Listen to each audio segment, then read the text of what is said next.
Amen.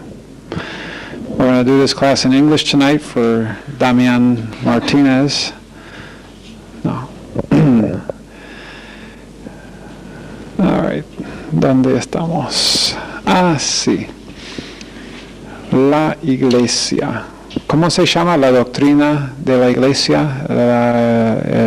El estudio de la expresión racional de la iglesia. Eclesiología. Ok. Dijimos que la iglesia comenzó en ¿qué fecha? En el día de Pentecostés. ¿Qué fecha era? No, en el día de Pentecostés. Ok. ¿Qué era la obra principal de Jesucristo en el mundo hoy? Edificar a su iglesia. ¿Qué verso damos por ese? Efesios 1:22. No. Mateo 16:18. Mateo 16:18. ¿Quién estaba hablando?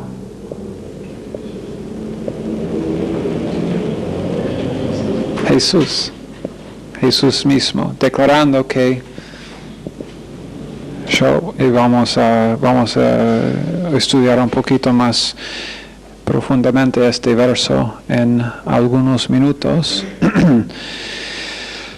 Ok, la iglesia, nosotros mencionamos tres aspectos de la iglesia universal. ¿Qué es la iglesia universal? Todos los creyentes desde el día de Pentecostés, en el cielo y en la tierra. La iglesia visible, ¿qué es la iglesia visible?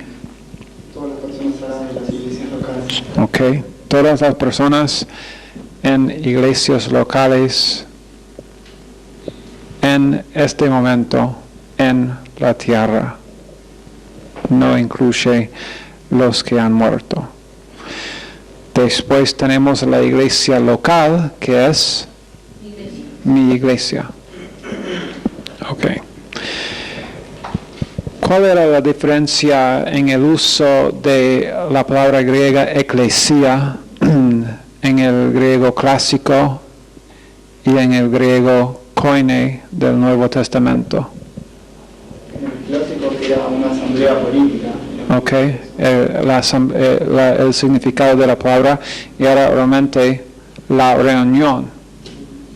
Y en el Nuevo Testamento la palabra llegó a ser usada para significar Las personas que forman el cuerpo de Cristo. ok, los individuos o las personas que forman el cuerpo de Cristo. Entonces ahí está la diferencia grande. Antes fue usada la palabra para significar nada más que la reunión, no las personas que atendieron la reunión, sino la reunión. Pero en el Nuevo Testamento significa la iglesia las mismas personas que se reúnen. Bien.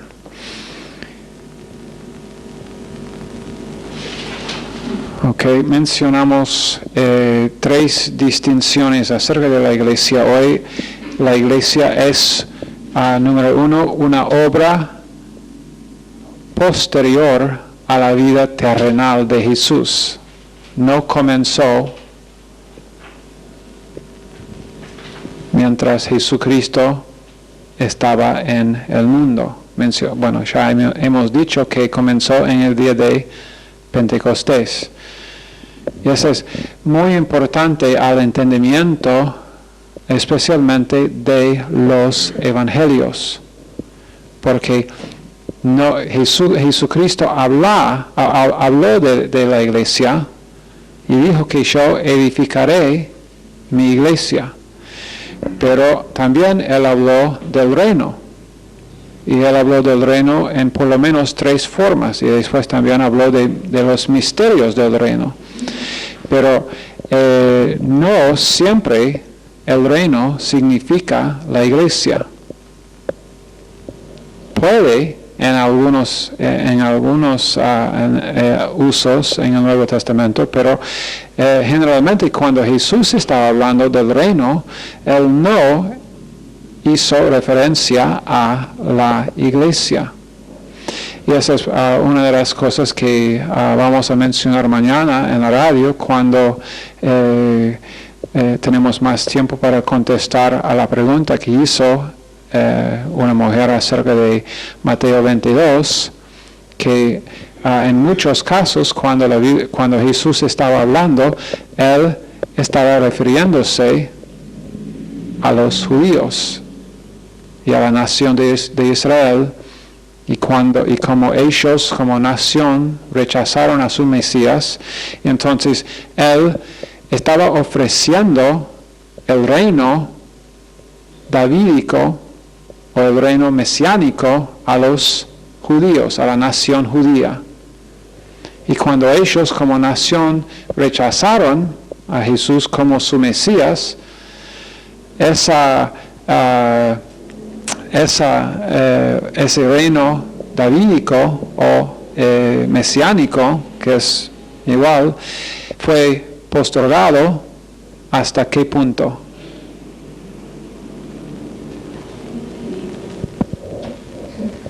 ¿Cuándo va Jesús a tomar de nuevo el reino? En el milenio, claro, en el milenio. Entonces, en muchos casos Jesús hace referencia al reino, pero no significando la iglesia. Nosotros somos una entidad separada, pero Él dijo, y la verdad es que en Mateo 16, 18, Él dijo, yo no dijo, estoy edificando a mi iglesia. Él dijo, en el tiempo futuro, yo edificaré a mi iglesia. La iglesia no existió en ese momento. Si hubiera existido, hubiera sido absolutamente una confusión. Si Él hubiera dicho, yo edificaré a mi iglesia. Bueno, ¿y ahora? Bueno, ahora no me importa. No, pero la iglesia no existía en ese momento, sino comenzó después del rechazo de Israel a su Mesías, y entonces el reino fue rechazado en ese momento, pero aún así Jesús dice que todavía, y bueno, en muchas porciones del Nuevo Testamento habla del hecho de que Israel no ha sido rechazado para siempre. Romanos capítulos 9, 10 y 11 hablan claramente de ese hecho de que Dios no ha terminado con su propósito para Israel. ¿Cuál era el propósito de Dios para Israel?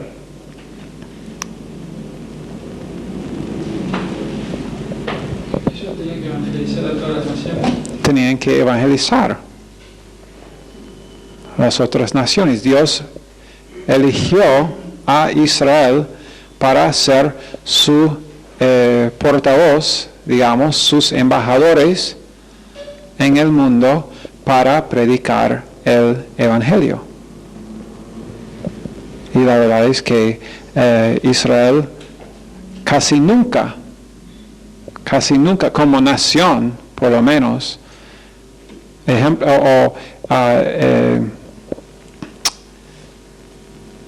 hubo personas, individuos dentro de Israel que sí anunciaron el Evangelio a otras personas, porque había gentiles que se acercaron,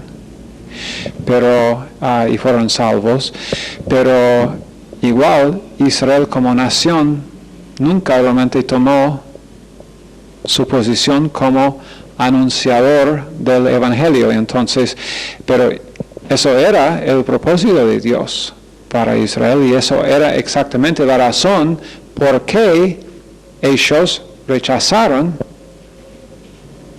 a Jesús cuando Él vino, porque no estaban cumpliendo su trabajo de anunciar.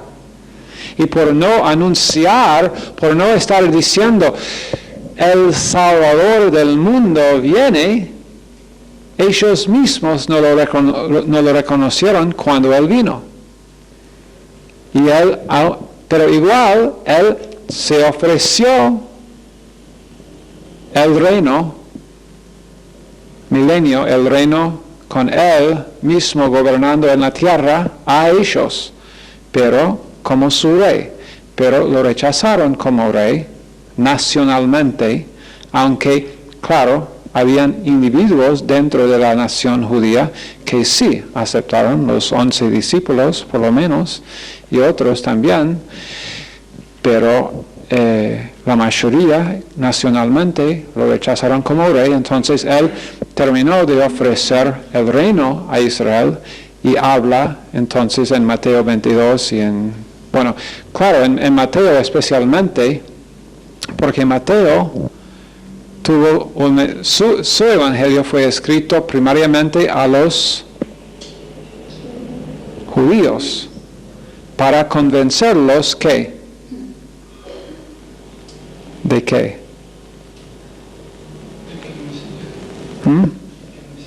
De que Jesucristo era su Mesías y es su Mesías. Es el propósito total del libro de Matías, es hablar a los judíos y convencerlos que lo que ustedes hicieron era rechazar su propio Mesías, Dios que vino. Bueno, entonces, la iglesia es una obra posterior a la vida terrenal de Jesucristo. Número 2, la iglesia no iguala el reino.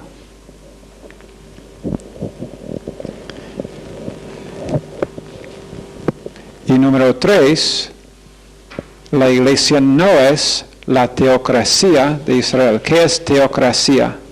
Teocracia, perdón. ¿Qué es teocracia?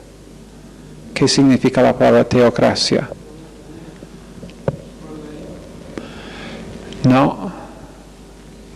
Tiene que ver con Dios. Teocracia es... Exacto. El gobierno de Dios. Teocracia es el gobierno de Dios, el ser gobernado por Dios.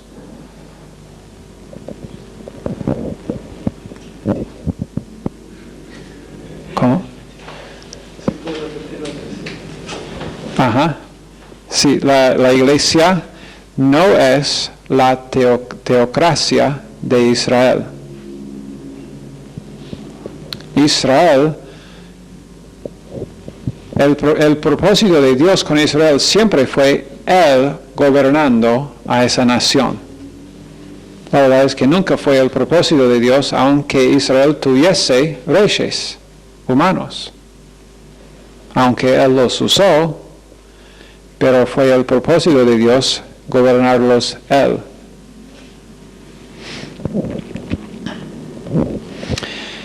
Ahora, hoy en día hay iglesias y grupos que enseñan, no tal vez no la teocracia de Israel, sino enseñan un cristianismo que es teonomía, también significa ser gobernado por Dios. Teonomía es el ser gobernado por Dios. Pero la teología de teonomía dice que la misión de la iglesia es establecer la ley del Antiguo Testamento en los reinos del mundo hoy. teonomía, aunque nosotros, bueno, uno diría, bueno, el ser gobernado por Dios está bien, ¿no? Sí, claro. Pero la teología de teonomía dice que la misión de la iglesia es, y bajo esa teología, la iglesia ya reemplazó a Israel. Bajo esa teología. Eso no es correcto. No es sana doctrina, pero lo que dicen, porque dice, como hemos dicho, Romanos 9, 10 y 11 enseñan claramente que Israel no ha cesado de ser la nación elegida de Dios. Pero bajo teonomía, la misión de la iglesia, la cual reemplazó a Israel, es establecer la ley del Antiguo Testamento en los reinos del mundo hoy.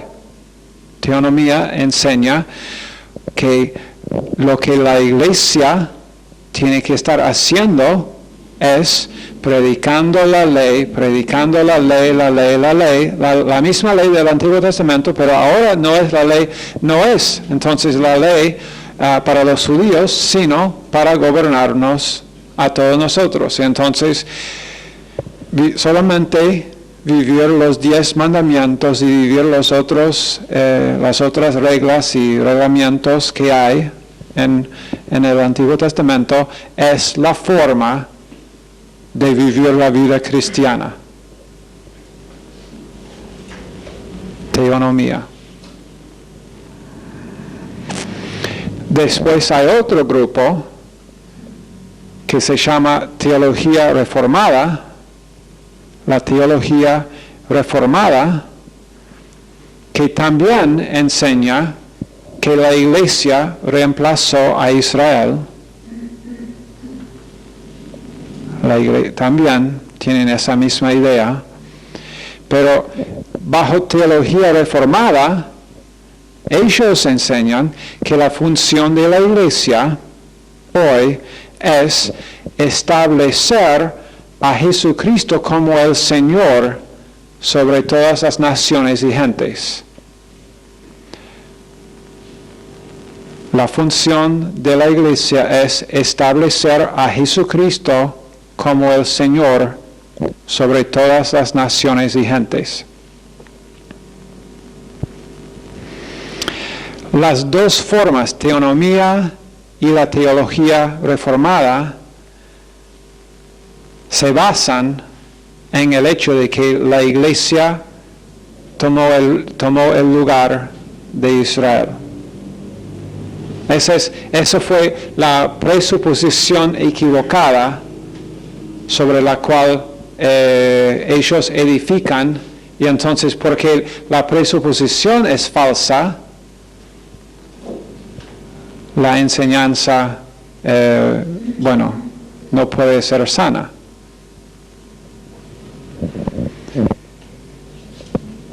Teonomía resulta más fácil de ver y de decir, eso es falso, eso es ridículo, es muy legalístico, es feo. Pero la teología reformada es mucho más sutil para ver que es falso. Suena mejor. Sí, establecer a Jesucristo como el Señor. Vamos a hacer Jesucristo el Señor sobre Argentina. Vamos a hacer Jesucristo el Señor sobre Rosario.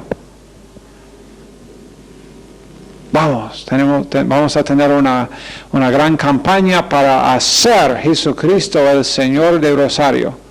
Como si de alguna manera Jesucristo falta algo.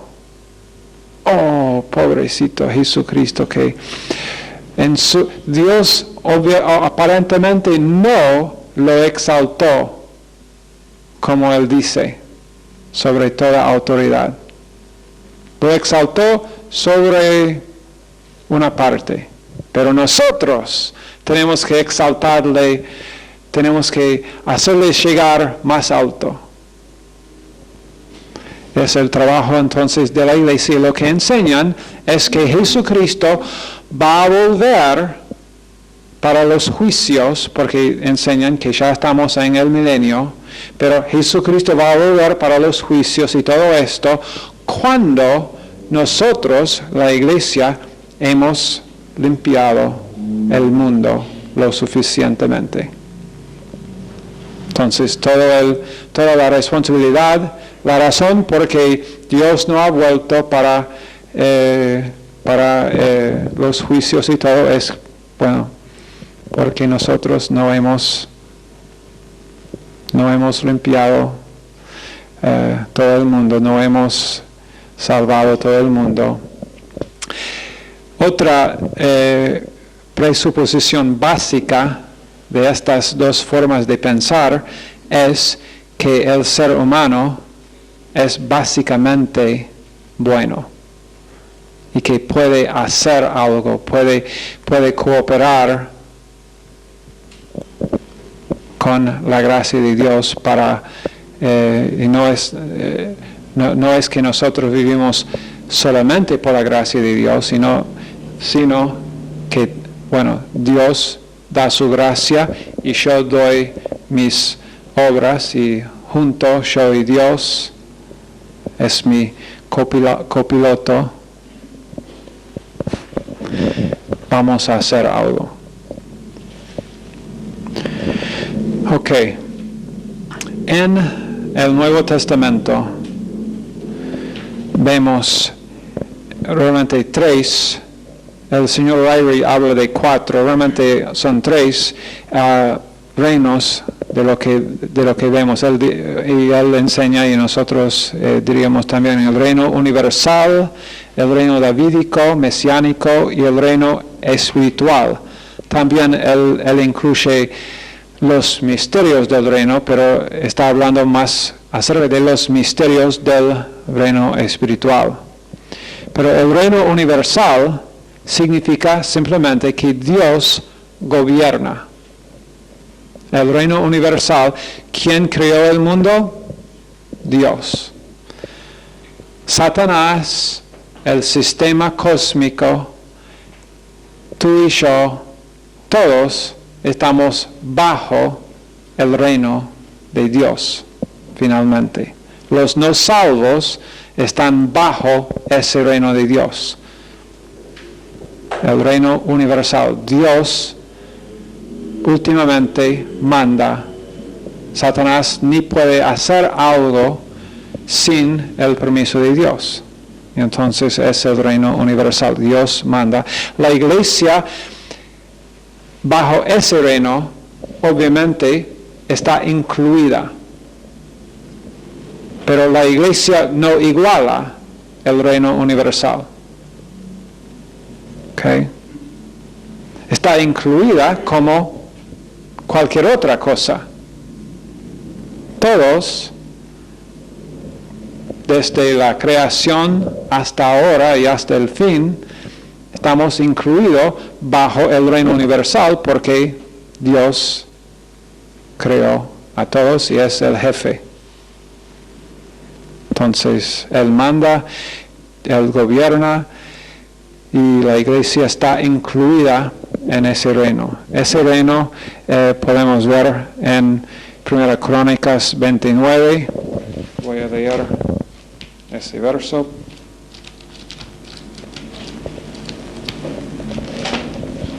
Primera Crónicas 29, 11.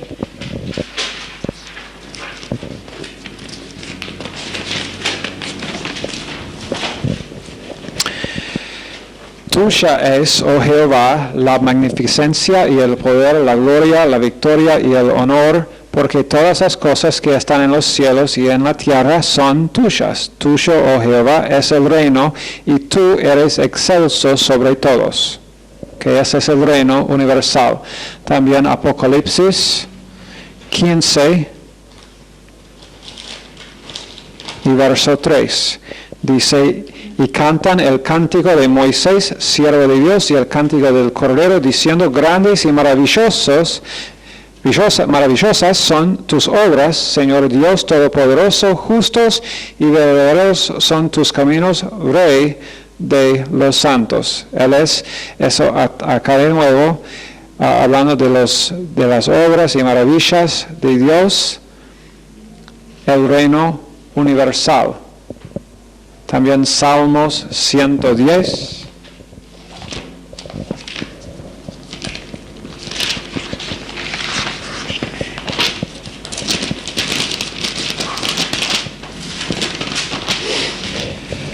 Salmos 110 y verso 6 dice, juzgará entre las naciones, las llenará de cadáveres, quebrantará las cabezas en muchas tierras. Bueno, Dios va a juzgar porque Él es gobernador. Solamente el que gobierna tiene derecho de juzgar así. Ok, entonces el reino universal, la iglesia incluida, pero no iguala. ¿Ok? ¿Entienden esto? De nuevo, el segundo, el reino davídico, o el reino mesiánico, es lo mismo. Segunda Samuel 7. Segunda Samuel 7, comenzando en verso 12 hasta verso 16. Segunda Samuel 7, 12 a 16. Dice, y cuando tus días sean cumplidos y duermas con tus padres, yo levantaré después de ti a uno de tu linaje. Él está hablando a David, Dios a David. Uno de tu linaje, el cual procederá de tus entrañas, y afirmaré su reino. Y él edificará casa a mi nombre, y yo afirmaré para siempre el trono de su reino. Yo le seré a él padre, y él me será a mi hijo. Y si él hiciere mal, yo le castigaré con vara de hombres, y con azotes de hijos de hombres. Pero mi misericordia no se apartará de él, como la aparté de Saúl, al cual quité de delante de ti. Y será afirmada tu casa y tu reino para siempre delante de tu rostro, y tu trono será estable eternamente. Okay. Hablando del reino davídico, quien acá está en visto, primeramente, Salomón, el primero, el hijo que Dios iba a dar a David para ser el heredero de David, pero también está haciendo referencia al Mesías acá en esos versos, no en cada verso, no. Por ejemplo, verso 14, que dice, si él hiciere mal, yo le castigaré con vara de hombres. Obviamente no está hablando de Jesucristo, quien nunca pecó. Pero igual esos versos hacen referencia al reino davídico, que es también el reino mesiánico. Pero el reino davídico y el reino mesiánico, en cuanto a la iglesia no está en vista en ninguna forma. Cuando Jesús habla de ese reino en los evangelios, no está hablando, no está incluida por nada la iglesia. Entonces, el reino universal, la iglesia está incluida. El reino davídico o mesiánico, la iglesia, no tiene nada que ver. ¿Ok? El último es el reino espiritual, que tal vez no es una palabra que nos explica exactamente este reino, aunque es difícil de imaginar otra palabra mejor para decirla. Entonces usaremos el término reino espiritual, que vemos en Colosenses 1, 13. Colosenses 1, en verso 13, dice, el cual nos ha librado de la potestad de las tinieblas y trasladado al reino de su amado Hijo. Ese reino es la iglesia. Ese reino iguala a la iglesia. Es el reino del Hijo de Dios en el cual nosotros somos o estamos. Nosotros somos el cuerpo de Jesucristo y ese reino espiritual, el reino de Dios, del Hijo de Dios, de Jesucristo en el mundo hoy, es la iglesia.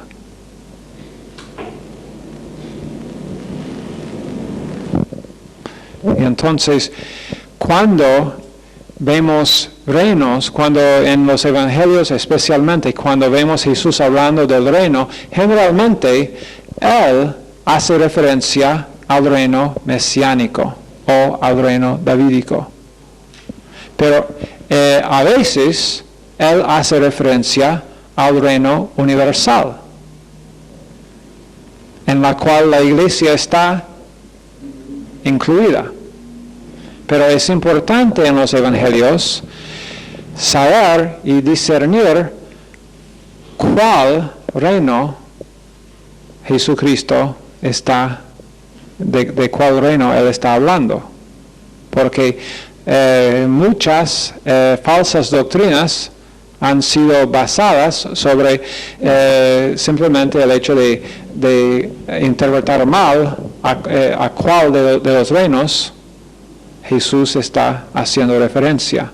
Si uno piensa que Él está haciendo referencia al reino espiritual, mientras realmente Él está haciendo referencia al reino davídico, va a pensar, oh, esto pertenece a la iglesia, y entonces es para mí.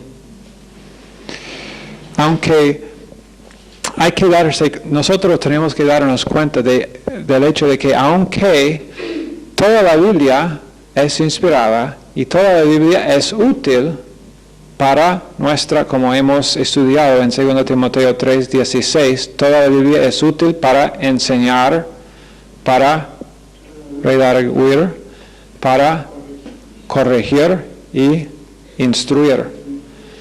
Entonces toda la Biblia es útil para esto, pero no significa que cada porción está escrita acerca de mi posición.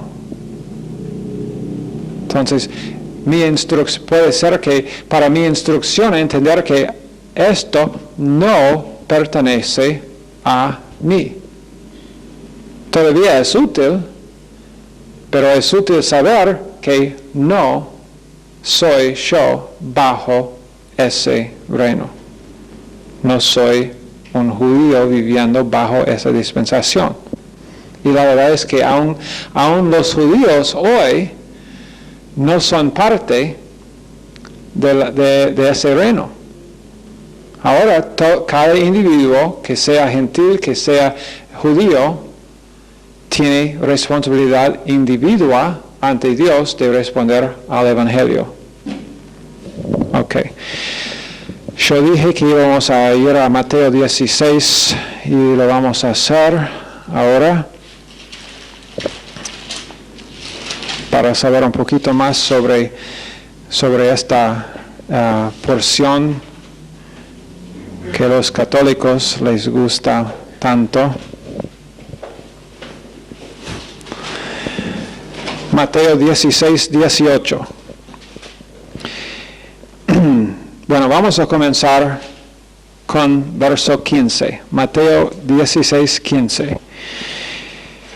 Y él les dijo, ¿y vosotros quién decís que soy yo?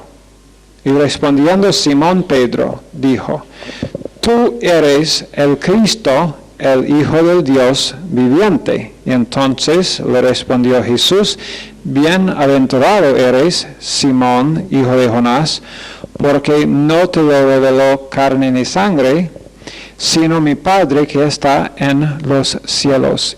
Y yo también te digo que tú eres Pedro, y sobre esta roca edificaré mi iglesia, y las puertas del Hades no prevalecerán contra ella.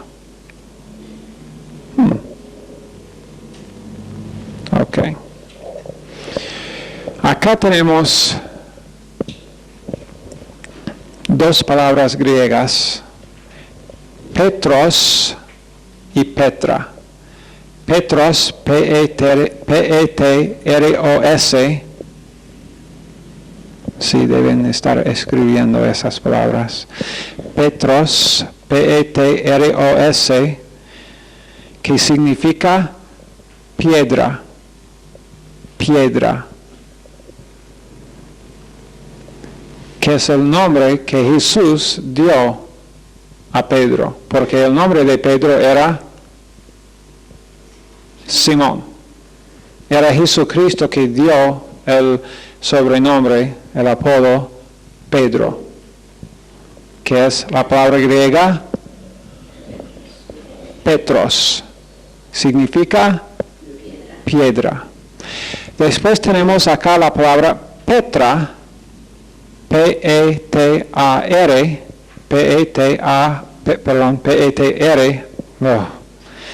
P-E-T-R-A. Es tarde, estoy cansado, pero no tan cansado que no podemos terminar esta clase por lo menos. No me hagan preguntas después. Petra, P-E-T-R, oh God. Tal vez sí. P-E-T-R-A. Yes. P-E-T-R-A. I knew we should have done this class in English. Petra significa masa rocosa. Masa rocosa.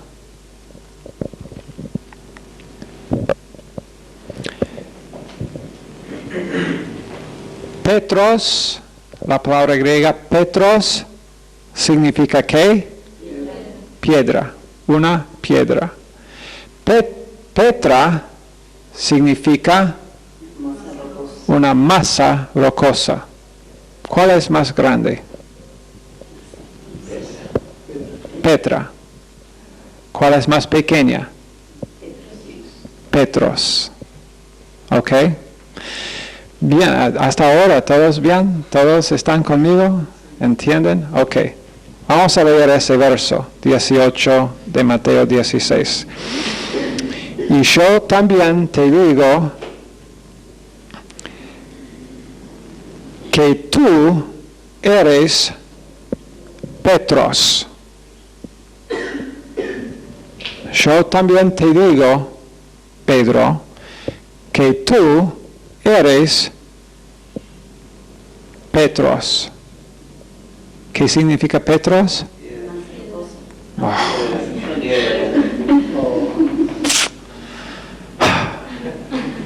Petros, piedra. Ok, yo también te digo, Pedro, que tú eres una piedra. ¿Ok? Te digo que tú eres una piedra. ¿Está bien hasta ahora? De sí, es así. Y sobre esta Petra, sobre esta masa rocosa, edificaré mi iglesia. Yo también te digo que tú eres piedra, y sobre esta masa rocosa edificaré mi iglesia.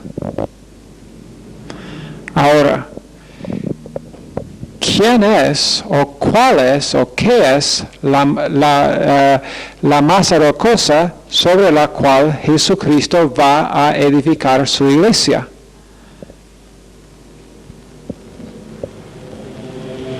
¿Es Pedro? ¿Qué opinas tú, Michelle? ¿Ah? ¿Qué dijiste? ¿Qué dijo ella? Nunca la deja participar. Ah, bueno, ahora sí. Quiero saber tu respuesta. Sobre la confesión de Pedro de que él es el Cristo. Ok, esa es una opción. Hay tres pensamientos acerca de qué es lo que Jesús quería decir acá. Sobre qué es esa masa rocosa sobre la cual Jesucristo va a edificar su iglesia. La iglesia católica dice que esa masa rocosa es Pedro.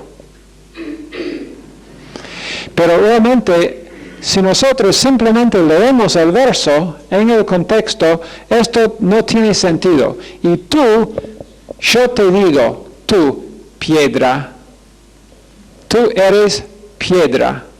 Y sobre esta masa rocosa voy a edificar mi iglesia. La verdad es que falta sentido ahí, ¿no? Tú eres piedra. Y sobre esta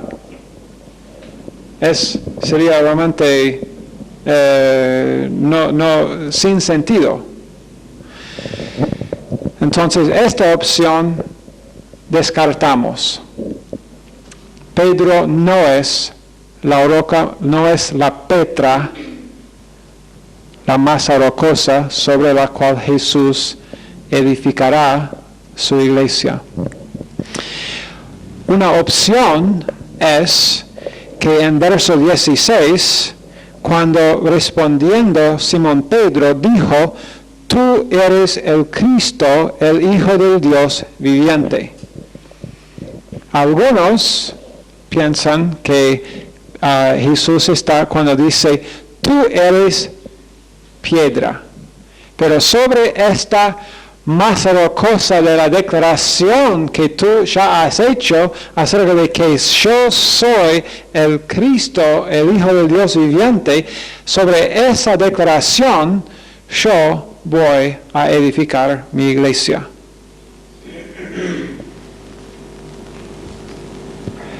La tercera opción, sí, Michelle, ¿cuál es la tercera opción?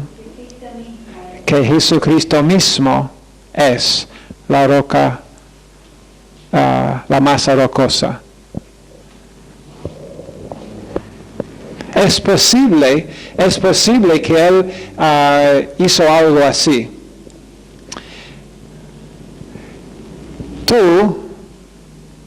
Mírenme, tú eres una piedra, pero sobre esta masa rocosa edificaré mi iglesia. No sabemos, la Biblia no dice, pero Jesús refiriéndose con la mano, pero es posible que Él hizo, tú eres una piedra, pero sobre esta masa rocosa edificaré a mi iglesia, pero no sabemos. Pero igual, la verdad es que podrías tú tener la convicción de que es la confesión de Pedro, de que Jesús es el Mesías, el Hijo de Dios viviente, o que es Jesús mismo. Realmente teológicamente, las dos cosas, la confesión de Pedro o Jesús mismo, no van a afectar tu teología en ninguna forma. La verdad es que la otra opción que descartamos, que es Pedro mismo, sí podría afectar tu teología y afectarla en un sentido bastante malo.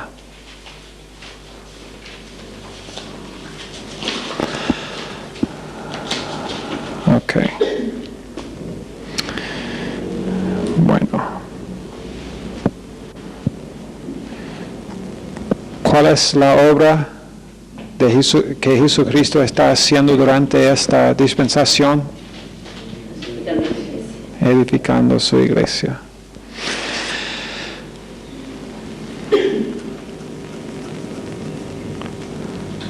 Ok.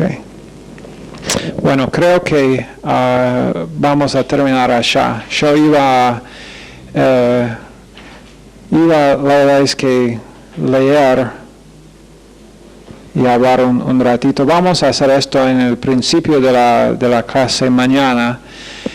Leer, espero que estén leyendo los capítulos, pero por favor, antes de la clase mañana, lean capítulo 71, principios y o patrones. Lee ese capítulo por lo menos. Sería también bueno leer 72 porque tal vez lleguemos mañana a hablar sobre ese capítulo, pero por lo menos lean 71 y vamos a estar hablando acerca de qué es lo que debemos pensar sobre lo que la Biblia enseña acerca de la iglesia. Dios dio solamente a nosotros algunas sugerencias acerca de cómo podría ser la iglesia y después es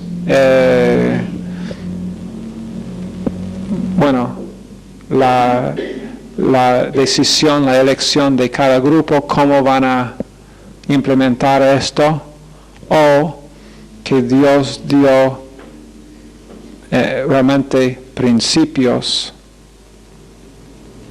bíblicos, que Dios dio patrones, no solamente principios, no algunos, este es un principio, pero podemos hacerlo así, o que Dios dio patrones los cuales nosotros debemos seguir en la forma más estricta que podamos. Vamos a estar hablando de este tema. Señor, bendice cada estudiante. Gracias por tu palabra, que es la única forma en la cual podamos tener estabilidad en nuestras vidas y en nuestros corazones. Gracias en el nombre de Jesús. Amén.